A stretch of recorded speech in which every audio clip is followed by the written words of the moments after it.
नमस्कार दोस्तों।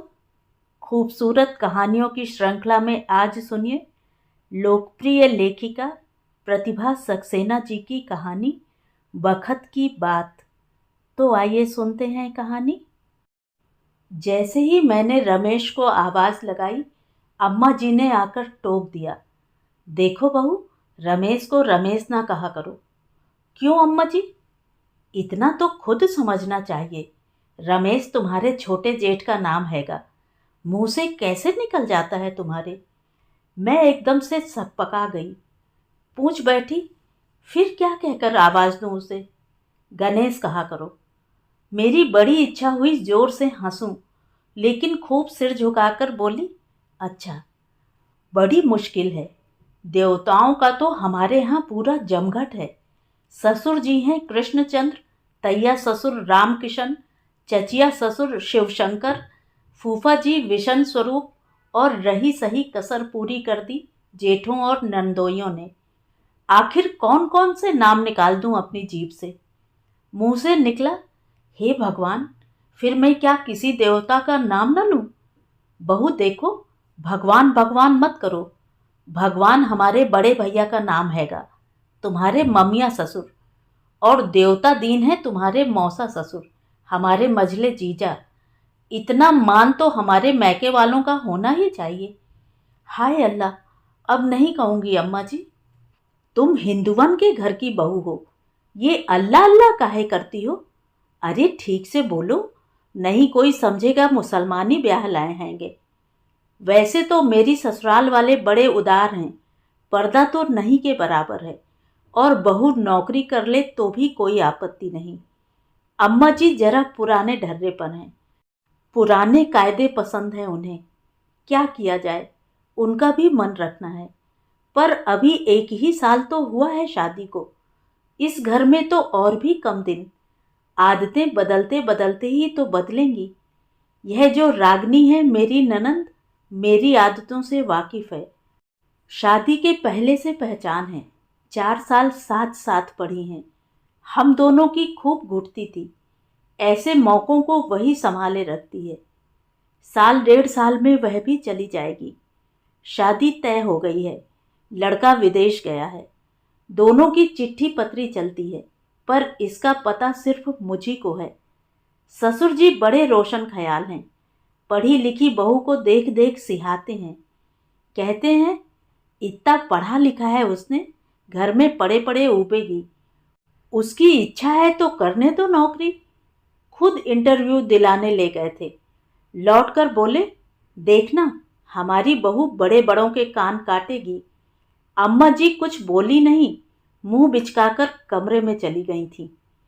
आजकल परीक्षाएं चल रही हैं, नंबर वगैरह चढ़ाने का काफ़ी काम घर लाना पड़ता है। रागनी बहुत मदद करती है मेरी। मैं नंबर चढ़ा रही थी, वह बोल रही थी। वह बोली, अब मैं बोलती हूँ, तुम मिला लो, चेकिंग भी यहीं हो जाएगी। मैं बोलने लगी, इतने में नाम आया इंद्रेश कुमारी। पास के कमरे से झांककर सास जी बोली, इंद्रेश कौन? वैसे तो उन्हें कुछ ऊंचा सुनाई देता है, पर ऐसी बातें बड़ी जल्दी सुन लेती हैं। भाभी की एक स्टूडेंट है, और देखो तो अम्मा, एक जगदीश भी है। तुम्हारी क्लास में है? मुझसे प्रश्न हुआ। हाँ, मेरे में ही तो। तुम रोज रोज नाम लेके पुकारती होगी। हाजिरी तो रोज ही लेनी पड़ती है। सब लड़कियन का सामने दूल्हा और जेठ का नाम तुमसे कैसे बोला जाता हैगा? नाम कहाँ लेती हूँ? कुछ नहीं, उनके नाम आते हैं तो शक्ल देख के पी लगा देती हूँ। मैं साफ झूठ बोल गई। और का, हमसे तो सुहागनों के न्योते में भी तुम्हारे ससुर का नाम नहीं निकलता हैगा। हम तो केसी कह देती हैंगी। केसी मतलब कृष्णचंद्र। समझने की कोशिश में मैं बोल बैठी। अम्मा जी ने आंखें तरेर कर देखा। मैंने जुबान काट ली। हाय राम, ससुर जी का नाम ले बैठी। माफ़ करो अम्मा जी, गलती हो गई, आगे से कभी नहीं कहूँगी। वे पैर पटकती चली गईं, कुछ शब्द पीछे छोड़ गईं। आजकल की बहुअन को जरा शर्म लिहाज नहीं। रागनी मेरा मुंह ताके जा रही थी। मुस्कुराकर बोली, सच्ची भाभी, शक्ल देख के हाजिरी लगा देती हो। चलो हटो, मैं काहे को शक्ल देखकर हाजिरी लगाऊं। कल तो इंद्रेश को आवाज लगाकर वो फटकार लगाई कि बस। और जगदीश, वो तो जेठ जी हैं, फिर भी बुलाना तो पड़ता ही है। ससुरी बड़ी बदमाश है, इसकी तो एक चिट्ठी पकड़ी थी हम लोगों ने। रागनी खिलखिलाकर हंसी। फिर तो खूब मजा लिया होगा तुम लोगों ने। अच्छा, क्या लिखा था, हमें भी बताओ ना। अरे वही सब जो तुम लोगों की चिट्ठियों में होता है, बस भाषा जरा सस्ते टाइप की और भाव भी अधकचरा। तुम्हें क्या पता हम लोग क्या लिखते हैं। मेरी चिट्ठी चुरा के पढ़ती हो तुम। वाह वाह, ये अच्छी तोहमत। सच्ची बताओ भाभी, तुमने हमारी चिट्ठियां पढ़ी हैं? अरे बाबा, चुरा कर क्यों पढ़ूंगी। तुम्हारे ढंग देखकर अंदाज तो लगा सकती हूँ। वह कुछ शांत हुई। भाभी, तुम बड़ी खराब हो। मैं खराब हूँ? अभी अम्मा जी को पता चले कि तुम लोगों की चिट्ठी पत्री चलती है और तुम सुकांत का नाम लेती हो तो तुम्हारी गर्दन काट के फेंक देंगी।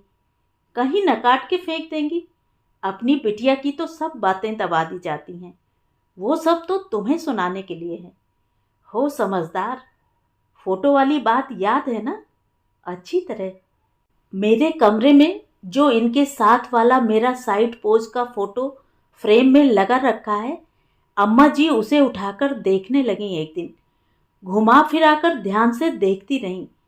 फिर पूछने लगी, ये क्या गाल पे गाल धर के खिंचाया हैगा? मैं कट कर रह गई। बोली, थोड़ा आगे पीछे खड़े हैं, साइड से तो ऐसा ही पोज आता है। पोज ओज तुम लोग बनाओ, हम क्या जाने। हमें तो सबके सामने ये सब देख के शर्म लगती हैगी। बात लग गई थी मुझे। सुकांत ने विदेश जाने से पहले रागनी के साथ फोटो खिंचाया था। रागनी के बहुत पास खड़े उसके कंधे पर हाथ धरे उसकी आंखों में देख रहे थे। फोटो मेरे हाथ पड़ गया। मैंने मौके का फायदा उठाया। एकदम अम्मा जी के पास पहुंची। अम्मा जी, एक चीज दिखाऊं? क्या है? रहने दीजिए, आप नाराज ना हो जाएं कहीं। मैंने वापस होने की मुद्रा बनाई। क्या है बहू, दिखाओ तो। एक मजेदार चीज है, पर पता नहीं आपको कैसी लगे। ऐसा क्या है? लाओ तो इधर देखें। आप नहीं मानती तो लीजिए। मैंने फोटो पकड़ा दिया। ये किसका फोटो है? कैसी बेहयाई से खिंचवाया हैगा। ठीक से पहचानने के लिए चश्मा लगाने लगी। मैं ध्यान से उनकी शक्ल देखती रही। चश्मा लगाकर उन्होंने ध्यान से देखा, पहचाना, फिर एकदम सामने से हटा दिया। मुझसे कहा, बेहया कहूँ कि लड़कियन के ऐसे फोटो कहीं महतारी बापन को दिखाए जाते हैंगे।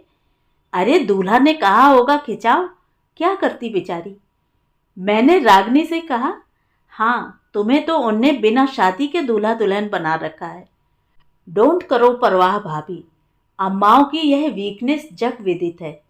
अपना याद करो ना। और तुम्हें तो मैं हमेशा सपोर्ट करती हूँ, तभी तो तुम्हारी हर नालायकी पचा जाती हूँ। राधा शर्मा 15, अनुपमा 20, हिना 19, स्वप्ना 13, टेकवती 7, हरभजन। अरे रे, ये क्या कर दिया? क्या हुआ, गलत चढ़ गए? तुमने तो आसमान से एकदम जमीन पर लाकर पटक दिया। क्या मतलब? मधुरिमा, स्वप्ना, हिना और एकदम से टेकवती। तुम्हारा एस्थेटिक सेंस कहाँ चला गया भाभी? जरा नामों का सीरियल पहले ही ढंग से बना लिया करो। ऐसा धक्का लगता है कि बड़ी देर से नंबर चढ़ाते चढ़ाते ऊब रहे थे। चाय पीने की इच्छा हुई। इतने में रमेश दिखाई दिया। मैंने आवाज लगाई, गणेश, ओ गणेश। उसने सुना ही नहीं, चलता चला गया। अरे गणेश, सुनता नहीं है? मैं फिर चिल्लाई, पर उसका नाम गणेश हो तो वह सुने।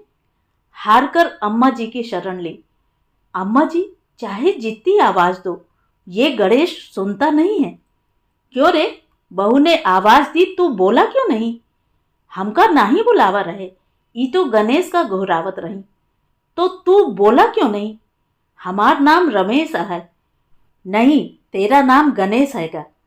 यह नामकरण किस खुशी में हो रहा है वह समझ नहीं पाया। हम आपन नाम न बदली, नाम से का फर्क पड़ता हैगा। अरे रमेश ना कहा गणेश कह दिया। वाह माँ जी, बाप दादा केर दिया नाम है, हम काहे बदली। अच्छा तो तुझे घर में क्या कहते हैं? महतारी छुटकू कहत रही, बाप रमेशुआ बुलावत रहें, भैया रमेशू कहते हैं। अच्छा तो फिर तुझे छुटकू कहें? हाँ, ईमा कौनो बात नहीं, काहे से कि घर में छोट रहें तउन। अच्छा तो बहू इससे छुटकू कहा करो। ननंद बैठी बैठी मुस्कुरा रही है। अम्मा, ये नाम भाभी के लिए हैं कि हम भी? तुम ससुर जेठों की लिस्ट मंगाकर अभी से आदत डाल लो। दूल्हा का नाम तो मैंने वाक्य अधूरा छोड़ दिया। रागनी ने आंखें तरेरी। मुझे कहना थोड़े ही था, उसे छेड़ना भर था। तुमने इज्जत बेग का नाम सुना है भाभी? हाँ, इज्जत बेग असमत बेग दोनों सुने हैं। सुनकर कैसा लगा तुम्हें? लगना क्या है उसमें, बस नाम है, जैसे तुम्हारे सुकांत।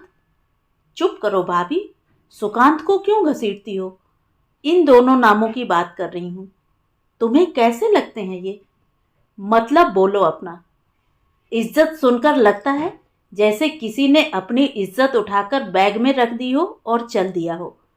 असमत बेग भी खाली रहती हो तभी ना ये खुराफातें सूझती हैं। इतने में अंदर से आवाज आई, किसकी इज्जत ले ली?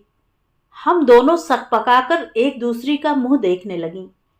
अम्मा जी चली आ रही थी, मुझसे कहने लगी, कैसी कैसी बातें करती हो तुम लोग।